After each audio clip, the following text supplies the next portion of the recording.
Hello friends, अगर से आपने मेरा चैनल अभी तक सब्सक्राइब नहीं किया है तो सब्सक्राइब कीजिए, शेयर कीजिए और लाइक कीजिए।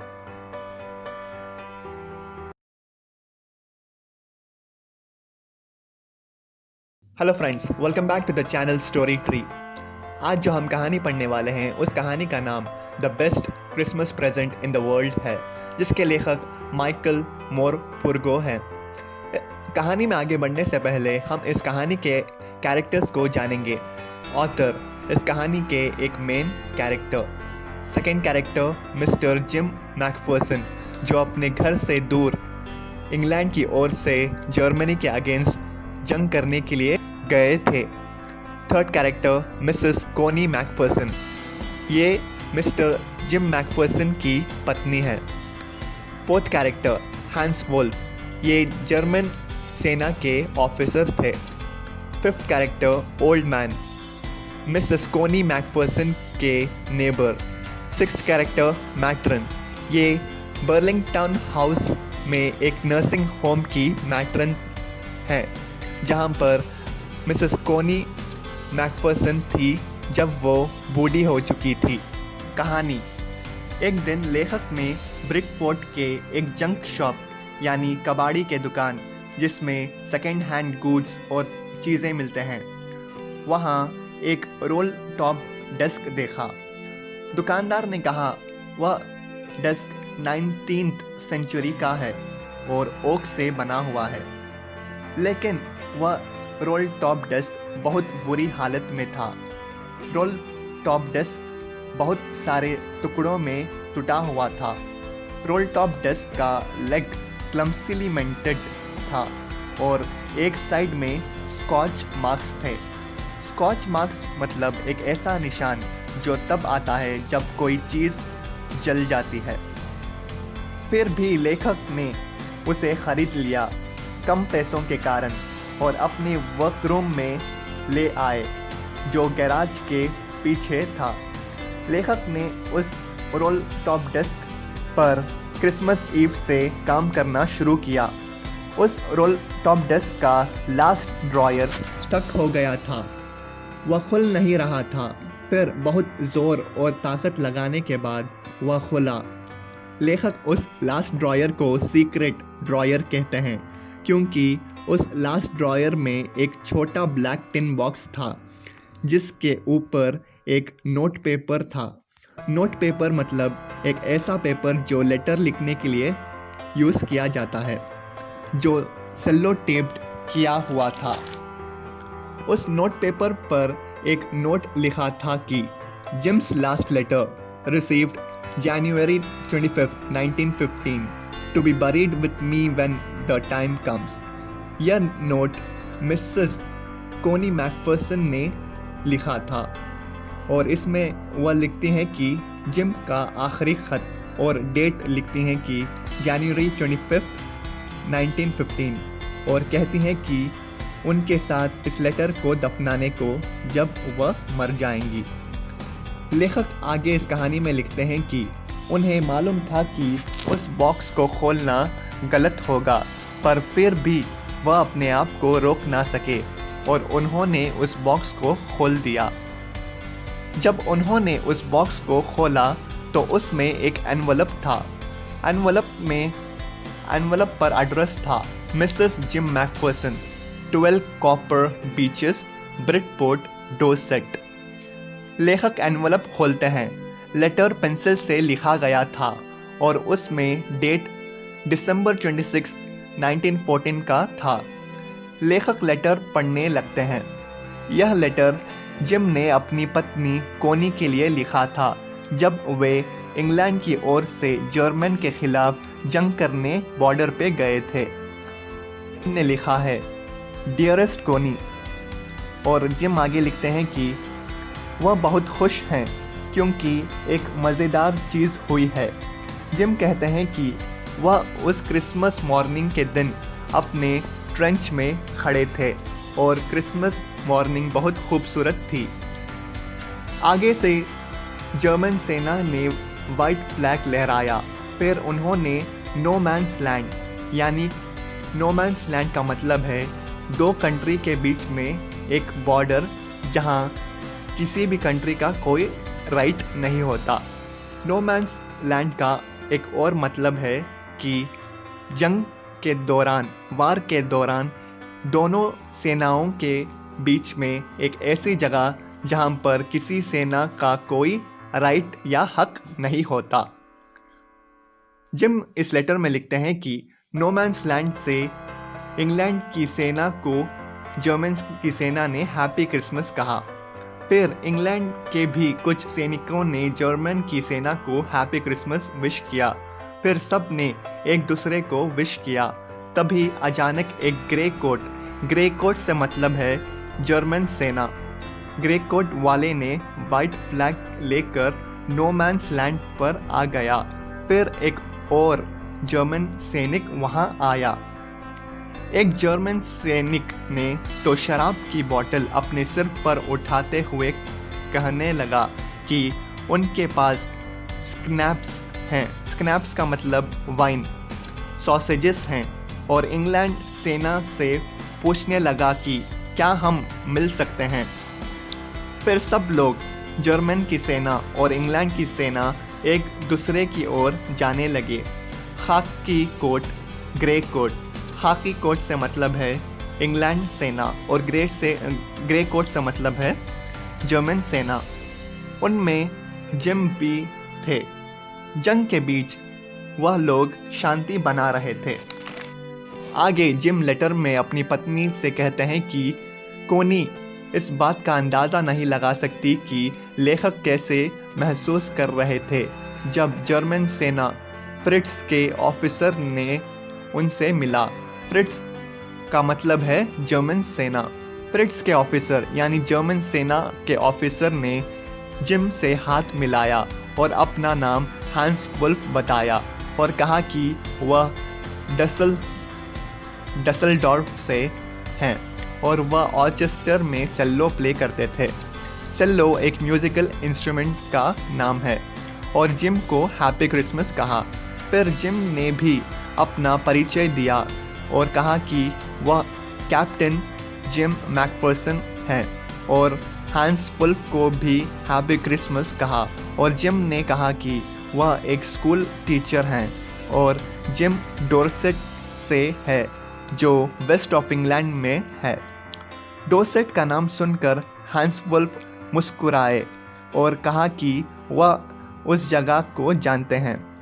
जिम आगे इस लेटर में अपनी पत्नी को लिखते हैं कि हांस वुल्फ को परफेक्ट इंग्लिश आती थी। आगे जिम लेटर में लिखते हैं कि हांस वुल्फ कभी डोरसेट आए ही नहीं थे और ना ही इंग्लैंड आए थे। हांस वुल्फ को जो कुछ भी इंग्लैंड के बारे में पता था उन्होंने सब कुछ अपनी स्कूल से पढ़ा था और इंग्लिश बुक्स पढ़ते हुए पढ़ा था। हांस वुल्फ के फेवरेट ऑथर राइटर थे थॉमस हार्डी और उनकी फेवरेट बुक थी far from the madding crowd.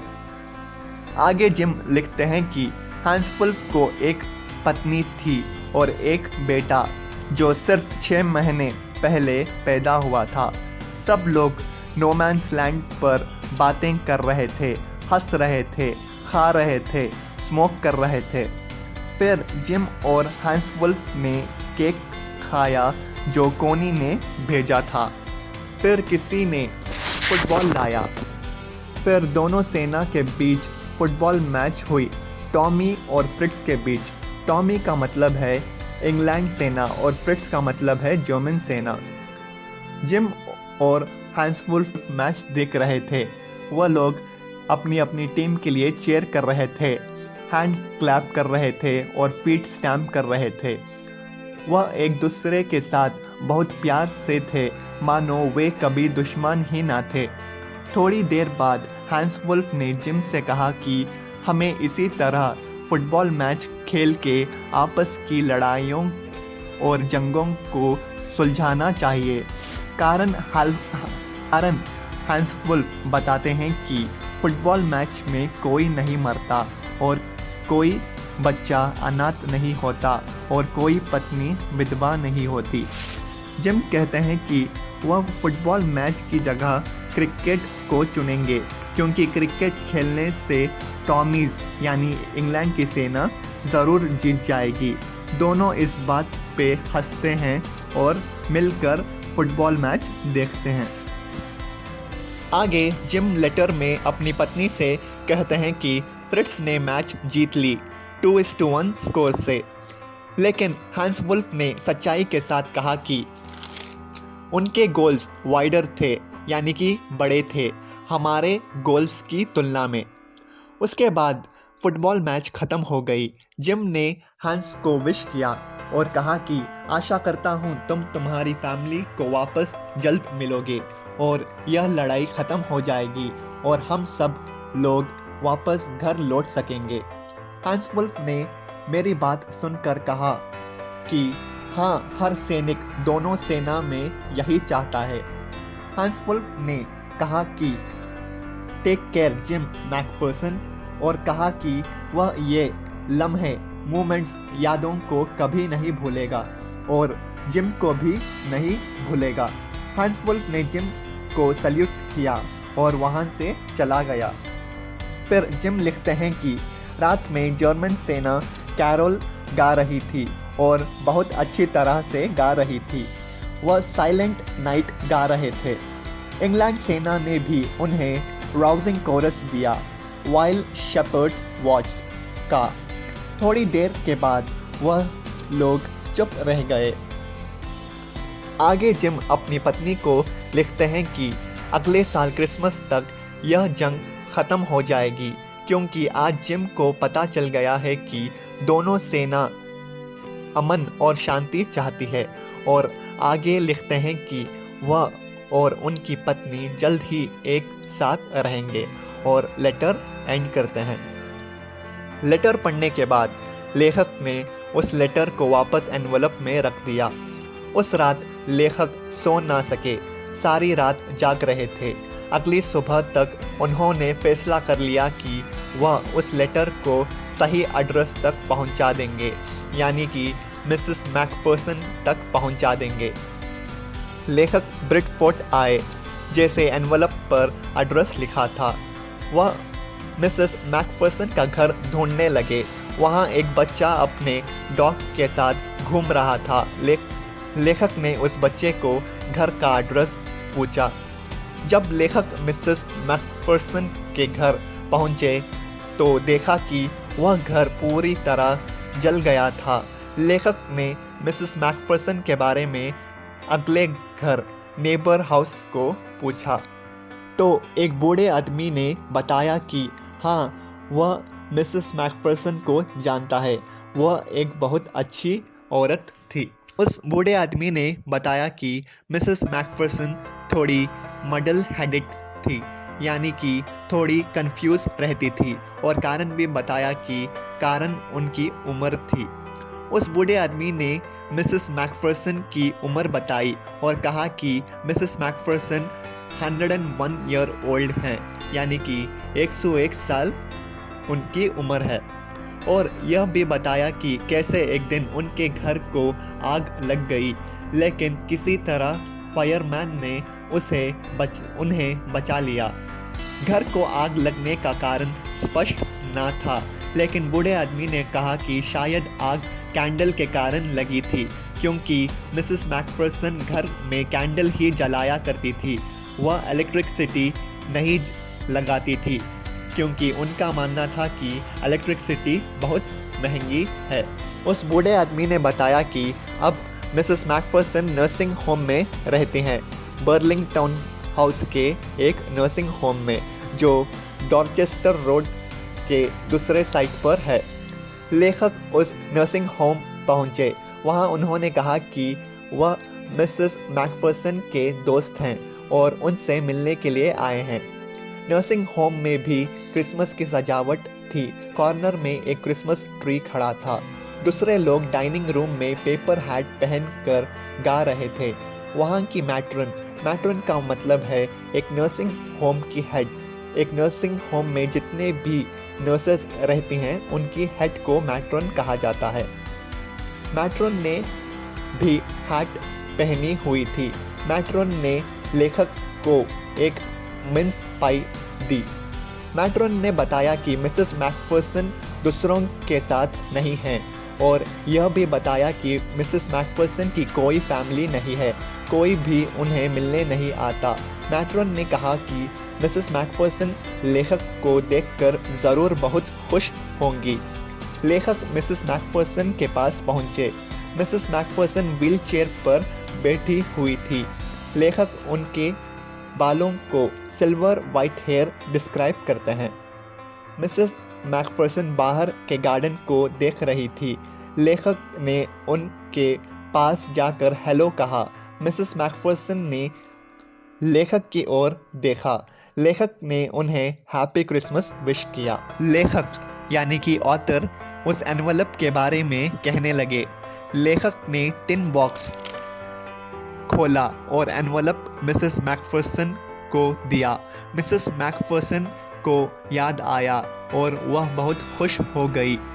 लेखक मिसेस मैकफर्सन को कहने लगे कि कैसे उन्होंने उस डेस्क को ख़रीदा और कैसे उन्हें वह लेटर मिला, लेकिन मिसेस मैकफर्सन लेखक की बातें नहीं सुन रही थी। अचानक मिसेस मैकफर्सन लेखक के पास आई और लेखक का हाथ पकड़ा। मिसेस मैकफर्सन के आंखों में आंसू थे। मिसेस मैकफर्सन लेखक को यानी कि ऑथर को कहने लगी कि तुमने कहा था कि तुम क्रिसमस तक आ जाओगे और तुम क्रिसमस तक आ गए। ये मेरे लिए दुनिया का सबसे बेस्ट क्रिसमस प्रेजेंट है। आओ तुम मेरे पास बैठो जिम डियर। यहाँ पर मिसेस मैकफर्सन ने लेखक को ऑथर को मिस्टर जिम मैकफर्सन समझ लिया है, क्योंकि अब उनकी उम्र बहुत हो चुकी है।